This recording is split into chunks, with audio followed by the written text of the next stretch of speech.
Amis cynophiles, bonjour et bienvenue dans cette nouvelle petite vidéo. On continue sur la mémorisation. On a vu deux choses pour l'instant. On a vu déjà la méthode scolaire et la méthode efficace. Dans la méthode efficace, on a vu que pour mémoriser comme quelque chose, eh bien, on a trois étapes. On a l'étape de l'encodage, on a l'étape du stockage et on a l'étape de la recomposition, de l'activation. On va l'appeler recomposition parce que c'est intéressant de l'appeler comme ça. Tu verras plus tard, je t'expliquerai. Pourquoi est-ce qu'on va l'appeler plutôt comme ça? Donc là-dedans, on a vu ensuite que pour l'encodage notamment, on avait tout un paquet d'étapes et on a vu plusieurs problématiques. Bon, pour l'instant, on sait déjà que créer nos propres phrases, pour l'encodage, il faut créer ses propres phrases, d'accord? Ça nous donne un avantage gigantesque en termes de mémorisation, d'accord? Mais on a un problème. On a un problème qui avait été évoqué aussi dans les commentaires, c'est si je dois générer mes propres phrases en chinois, comment est-ce que je suis sûr de ne pas faire de faute? Et puis Cédric, en plus, il nous disait, on va pas faire appel à un natif, on va travailler tout seul pour le moment. Comment est-ce qu'on fait pour faire des phrases sans faute? Tu vois? Et ici, on a quelque chose qui est très très important, c'est la vitesse. La vitesse plus que la perfection. Parce que la question qu'on se pose quand on dit je veux pas faire de faute, c'est, eh bien, je veux faire quelque chose de parfait tout de suite, dès le début. Et donc je vais te l'écrire déjà, la vitesse. La vitesse, c'est beaucoup plus important que la perfection. D'accord? Et c'est contre-intuitif, ça va à l'encontre de tout ce que tu as appris à l'école encore une fois. On nous a lavé le cerveau en nous imposant l'exactitude. L'exactitude. C'est pas facile à dire ça. En nous imposant l'exactitude. À l'école, on t'apprend à produire quelque chose de parfait. L'erreur, elle n'est pas tolérée. Dès que tu fais une erreur, on t'enlève des points. D'accord? L'erreur, c'est vu comme quelque chose de négatif. Et pourtant, c'est la pire façon d'apprendre une langue. Parce que si à chaque fois tout doit être parfait, ben tu vas travailler de manière lente. Ça va être lent si tu travailles sur la perfection, au final. Ça va être lent, ça va être pénible. Et surtout, moi, ce qui me choque le plus, ce qui m'embête le plus, ça va être pas naturel. D'accord? Ça va réduire considérablement aussi les occasions de pouvoir parler. Parce que tu as peur de parler, tu as peur de faire des fautes, tu as peur de te tromper, ou tu te sens pas prêt, tu vois. Du coup, tu vas pas aller parler. Et si tu parles pas, ça sert à quoi d'apprendre la langue? Tu vois le problème? Donc on a quelque chose de grave. Et tu as peut-être déjà entendu ce conseil. Faire des erreurs et ne pas avoir peur d'en faire. D'accord? Je vois la chose autrement. Moi, je préfère parler d'opportunités plus que d'erreurs. Parce que l'erreur, c'est perçu comme négatif. Mon objectif, c'est de créer autant d'opportunités que possible de manipuler la langue. Donc, on va aller la parler, la langue, et on va aller la parler vite. D'accord? C'est pour ça qu'on parle de vitesse.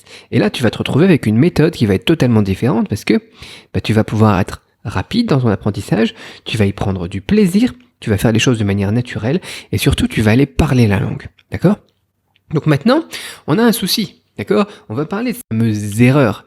Comment est-ce qu'on va faire pour faire nos phrases? Et surtout, comment est-ce qu'on va faire pour ne pas retenir des erreurs et apprendre des erreurs? Parce que ça, c'est un problème. Tu es en train de te dire, ok, il nous dit de faire des fautes, mais c'est pas possible de faire des fautes. Enfin, je sais que on a le cerveau complètement lavé, donc je vais t'expliquer tout ça, je vais te détailler un petit peu et je vais t'expliquer surtout pourquoi c'est pas grave et comment est-ce qu'on va corriger ça ensuite.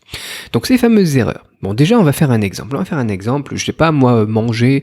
On va faire des phrases simples. Allez, on va faire comme si toi, tu étais en train de bosser. On va commencer à bosser ensemble. Tu peux prendre un papier et un crayon et essayer de faire une phrase simple. Exemple, on va dire manger une pomme. Je sais pas, moi, manger des pommes, c'est très bien. Donc, manger, une pomme, d'accord? Pingguo. Ou on peut, après voilà, tu fais avec tes listes de vocabulaire, on travaille en bloc, hein, ça peut très bien ici être mianbao, du pain, ça peut être très bien tida, moi j'aime bien manger des œufs par exemple, des choses comme ça. On va parler donc manger une pomme, d'accord? Qu'est-ce qui nous manque ici pour faire une phrase? Il nous manque un sujet, d'accord? Il nous manque un sujet, moi, je, par exemple, ça pourrait très bien être tu, ça pourrait très bien être il, etc. Tu vois, à chaque fois on travaille avec des blocs. D'accord? Et puis ensuite, on va rajouter, par exemple, un modulateur de temps, un complément circonstanciel de temps, qu'on appelle ça en français, par exemple, aujourd'hui ou demain, d'accord? Jingtian, aujourd'hui, ou bien alors demain, mingtian. Voilà, peu importe. Donc imagine maintenant, tu essayes de faire une phrase avec ça. Tu veux dire, aujourd'hui, j'ai mangé une pomme, aujourd'hui, je mange une pomme. Si tu connais la structure, tu sais que je vais faire une faute maintenant, d'accord?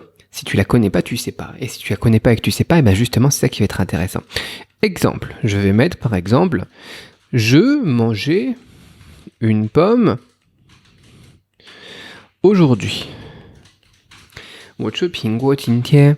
C'est incorrect. C'est incorrect. Mais si tu le sais pas, ou même si tu le sais, on s'en fout, parce qu'on part du postulat que tu ne le sais pas encore que c'est incorrect. Tu sais pas que tu as fait une faute, parce que tu n'as pas encore vu la règle de grammaire, par exemple. Ce qui se passe ici, c'est que tu n'as aucun risque de fossiliser cette erreur. D'accord ? Aucun risque de fossiliser cette erreur. Même si tu la répètes des dizaines et dizaines de fois. Pourquoi ? Parce qu'une fois que tu sauras que les compléments circonstanciels de temps se mettent avant le verbe, la correction sera immédiate. Et tu ne l'oublieras jamais, parce que c'est comme ça que le cerveau fonctionne. C'est ça qui est fantastique dans cette méthode. On retient encore mieux les erreurs corrigées que les phrases qu'on a apprises qui n'avaient pas d'erreur. Je répète, parce que c'est là que c'est important. Le cerveau fonctionne comme ça. On retient encore mieux les erreurs corrigées. C'est-à-dire que le process, c'est ça. Tu vas faire des erreurs, ne sachant pas que tu es en train de les faire, d'accord ? On va te les corriger, il y a quelqu'un un jour où tu vas apprendre la règle et tu vas avoir la correction, tu vas te rendre compte que « Ah ben mince, avant je le disais comme ça tout le temps et au final c'est comme ça qu'il faut le dire, d'accord ?» Et qu'est-ce qui va se passer ? Ça va être encore mieux, encore plus efficace, encore mieux retenu. C'est ça qui est génial. On retient encore mieux les erreurs corrigées. Apprendre une langue, c'est un jeu de manipulation. Plus tu manipules et plus tu l'assimiles rapidement et durablement. Ça, c'est fantastique. Plus tu manipules et plus tu l'assimiles rapidement et durablement. C'est pour ça qu'il faut faire des erreurs. Il faut faire des erreurs quand on ne sait pas que c'est des erreurs. Il faut aller... Tu sais, t'as un polyglotte que j'aime bien qui dit tout le temps ça, c'est speak from day one. Speak from day one, c'est-à-dire parler dès le premier jour. Il s'appelle Benny Lewis, le gars. Quand il parle la langue aussi, il fait des erreurs, mais tu le vois évoluer à une vitesse, mais c'est de la folie, quoi. Et c'est ça qu'on fait, nous. C'est ça qu'on fait, nous, ici. Donc, pour cette problématique des erreurs. Donc, c'était qu'une seule des problématiques, bien évidemment, de ce qu'on avait vu la dernière fois, mais bon, c'est important. Je t'ai préparé quelque chose qui va te permettre de mettre toutes les pièces du puzzle ensemble. Toutes les pièces du puzzle. Donc, tu as vu pour les bases de l'encodage, pour les langues étrangères. Ces derniers jours, j'ai partagé avec toi les choses les plus importantes sur comment faire rentrer des informations dans le cerveau de manière à décupler tes chances de mémoriser. Ça, c'est une première pièce du puzzle. Mais il te manque encore les autres pièces. Et le risque pour toi de mettre tout en place tout seul, c'est de pas avoir le modèle final du puzzle, le modèle final de la chose. Autrement dit, le système complet, étape par étape, avec le plan détaillé, jour après jour. Avec comme objectif d'arriver rapidement à 3000 nouveaux mots de vocabulaire. 3000 mots. 3000 mots, ça peut faire peur quand tu connais pas toutes ces méthodes. Mais maintenant, tu sais que c'est possible. Les 3000 mots, c'est quoi ? C'est 95% des conversations courantes. En quelques semaines, tu peux y arriver. C'est ce que je mets en place, moi, pour mon japonais en ce moment. Et c'est la raison pour laquelle je te prépare quelque chose d'énorme qui va sortir demain. Il va falloir que tu surveilles tes emails parce que ça va pas durer longtemps. Et ça va te permettre de mettre toutes les pièces du puzzle ensemble. Mais encore une fois, ça sera pas disponible longtemps. Donc moi, ce que je te dis, c'est tout simplement à demain pour la suite et pour tous les points. Là, on a traité qu'un seul des points qui posaient question, qui posaient problème dans l'encodage, tu vois. On va tout regarder ensemble. Ça arrive demain dans ta boîte mail. Surveille bien ça. Ciao.